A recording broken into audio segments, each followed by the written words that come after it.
Minglava. Hello everyone, welcome to our first ever episode of Myanmar News of the Week. Regarding our Myanmar affairs, this is the program where we will present the situations of Myanmar domestic situation, starting from the situation of interest between the countries of the world and the difficulties that are currently facing domestically. And my name is Nui Umao. Now, we will present the news in Myanmar that happened within the week. To summarize the news altogether, the following are the daily news we will be presenting throughout. If we are going to overlook all the news we will cover today, we have the Election Commission (UEC) announced that 40 parties, including the NLD, have been dissolved. On the announcement by the Elections Commission under the military coup that political parties, including the NLD, have been dissolved, the United States, the Great Britain, Japan, and Australia strongly condemn the announcement. The coup military council will file an appeal for the cases ordered by the state councillor Daw Aung San Suu Kyi, but has not yet been allowed to see the lawyer team. Counselor of the United States Department of State, Derek Clegg, state that it is an important development for the politics of Myanmar that ASEAN, the Association of Southeast Asian Nations, will deal with the Burmese issue by the opening of a special office by Indonesia, the rotating chairman of ASEAN. Union Prime Minister Man Win Kai-dan has said that the coup army is corrected and has reached a point where elderly veterans are being used again. The People's Strike Struggle Steering Committee from Monua is giving lecture on politics and revolutionary movement to a battalion in Monua district. People are still rebelling against the military dictator every day till now. Since the military coup, more than 60,000 homes of innocent people have been burned and destroyed. There will be a campaign called Ye Shah. First of all, we have the news that said that the Election Commission (UEC) announced that 40 parties, including the NLD, have been dissolved. This is the news. The Military Council announced on March 28 yesterday that 40 existing political parties that did not apply for registration within 60 days will be dissolved as parties in accordance with Section 25 of the Political Parties Registration Law, including the party led by the state councillor Daw Aung San Suu Kyi, NLD. According to the new law on registration of political parties, existing parties are required to re-register within 60 days, and on the last day, 63 political parties were registered. However, out of the 90 existing parties, 40 parties, including the NLD, will cancel because they did not re-register, according to the Union Election Commission's announcement. According to the newly enacted law and regulations to extend the military council's power, it was cancelled because it did not re-register as a political party with the Election Commission within 60 days. Among the dissolved parties, the NLD, along with the League of Shan Nationalities for Democracy, some parties based in Kachin, Gaya, Chin State and Rakhine State are said to be involved in the cancellation because they have not been re-registered. In other news, we have, on the announcement by the Election Commission and other military coup, that political parties, including the NLD, have been dissolved, the United States, Great Britain, Japan, and Australia strongly condemn the announcement. Regarding the announcement by the Election Commission and the Military Council that 40 parties, including the National League for Democracy (NLD), have been dissolved, the United States, Great Britain, Japan, and Australia have condemned it. In addition, the US have warned that the Military Council plan to force such an election will only increase the problems and instability in Myanmar. There will be no free and fair elections in Myanmar without people who deserve to participate, said Venkat Patel, a deputy spokesperson for the US State Department. A spokesman for the Japanese Ministry of Foreign Affairs said, "We demand the immediate release of all the NLD party and political prisoners, including Daw Aung San Suu Kyi." A spokesman for the British government said about the actions of the military council that it is an insult to the rights of the Burmese people. The Australian government also pointed out that doing so will narrow the political framework in the country.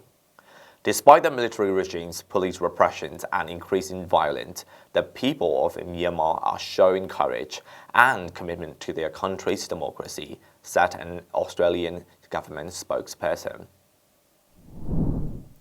Moving on to the next news, we have that the coup military council will file an appeal for the cases ordered by the state councillor Daw Aung San Suu Kyi, but has not yet been allowed to see the lawyer team. State Councillor Daw Aung San Suu Kyi has not yet been allowed to meet with the legal team regarding the cases in which the military council ordered her to file an appeal, according to sources close to the judiciary. As far as I know, I have not been allowed to see her since the last case was ordered.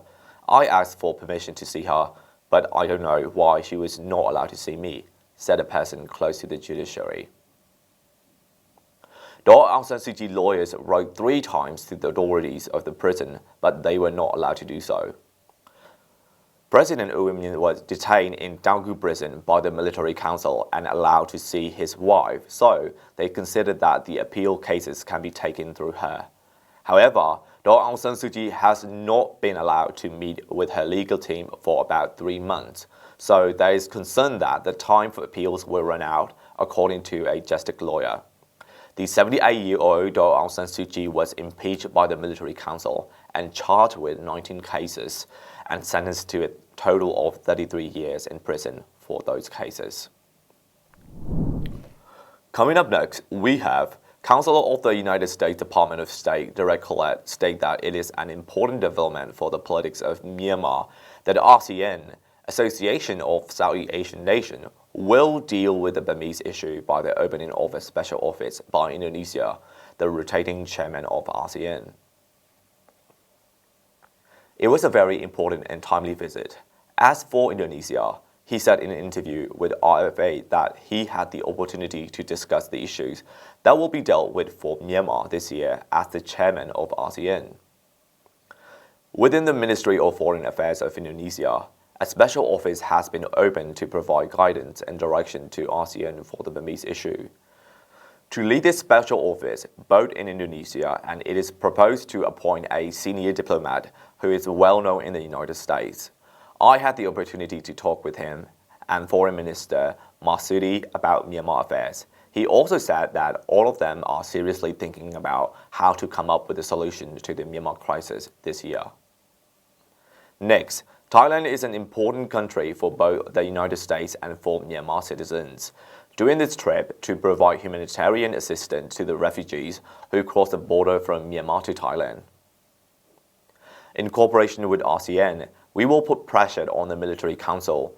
They discussed the issue of continuing to encourage pro-democracy oppression groups. It will be possible to coordinate the activities of all top officials related to Myanmar. In Brunei and Cambodia, which previously served as ASEAN chairpersons, the foreign minister acted as ASEAN special envoy, so they had to deal with Myanmar issues as well as other ASEAN issues in a uniform manner. Because of this special office, ASEAN top levels will be able to pay close attention to the situations in Myanmar and cooperate. They are important partners for the United States. In order to continue to implement common arguments regarding Myanmar affairs, we will continue to provide assistance through the ASEAN Humanitarian Assistance Center, AHA Center. At the next year's ASEAN summits, at the ministerial level meetings, plans will be made to make important decisions regarding Myanmar affairs. Up next, Union Prime Minister Man Win Kai-tan has said that the coup army is corrupted and has reached a point where elderly veterans are being used again. Union Prime Minister Man Win Kai-tan has said that the coup army has deteriorated from one side to the other and that it has reached a situation where it has to reuse elderly veterans. The Union Prime Minister added this in his speech urging the policemen and the army who are protecting the military dictators by giving their lives to stay in power, to take refuge in the people's arms. You all need to understand that what you are facing is ethnic revolutionary forces across Myanmar, members of the People Defense Forces, local defense forces, and the entire people who are always behind them. The Union Prime Minister said, "The army that you admire is already corrupted, so the law on the right to bear arms has been passed and people are fighting each other. Ethnic groups are fighting each other, and even old military veterans have to be reused. Please see the situation in which there is no shortage of depraved actions." In addition, he added that tens of thousands of military personnel and police officers who stood on the side of the people and the clergy have shown that they can overcome the ideological brainwashing of the military leaders, who keep the news hidden so that they do not know what is really happening outside and are full of fake lies. Moving on, we have the People Struggle Steering Committee from Myanmar. It's giving lectures on politics and revolutionary movement to a battalion in Myanmar district. There is sharing of political knowledge with public defense groups at the leading committee of the Myanmar community strike to the people in Sakai region, the public administration. Today, a battalion of Myanmar district was given the political history of Myanmar, the idea of democracy and federalism, the two COCs, and a political roadmap. It is also known that during the revolution, they lectured on the political roadmap and to spread awareness about building a future federal state during the revolution. In other news, people are still rebelling against the military dictator every day till now. In all parts of Myanmar, the people are still revolutionizing the military coup council every day. Protesters and revolutionary people holding banners with the text that says, "It is not over, we still have our turn," are still holding various forms of anti-military slogan and marches. The revolutionary people held the sign that said, "Don't turn back. This revolutionary strike column, immediately take actions and block MOGE, where the black money come from." They also carried the text that said, "If the right people oppose inhumanity," and chanted about the failure of the terrorist army. The local revolutionary people are holding a daily protest strike against the failure of the terrorist army in the midst of regional unrest. Coming up, since the military coup, more than 60,000 homes of innocent people have been burned and destroyed. After the coup in 2023, as of February 28, Data for Myanmar has released a list of 60,459 civilian homes destroyed due to arson by the military council and affiliated organizations. In the area where the shooting attacks are most frequent, civilian homes have been burned down. In the areas where the shooting attacks are most frequent, civilian homes have been burned down. According to the statement, amongst the provinces where homes were burned, Sagai and Magway division held the largest number of burned houses. More than 4,700 homes in Sagai and with more than 9,000 in Magway. In Chin State, about 1,500 houses and 2,200 houses in the rest of the provinces were destroyed, according to data for Myanmar Survey Report. As a final news, there will be a campaign called Ye Sha. The public campaign Ye Sha will be conducted online nationwide on April 2nd.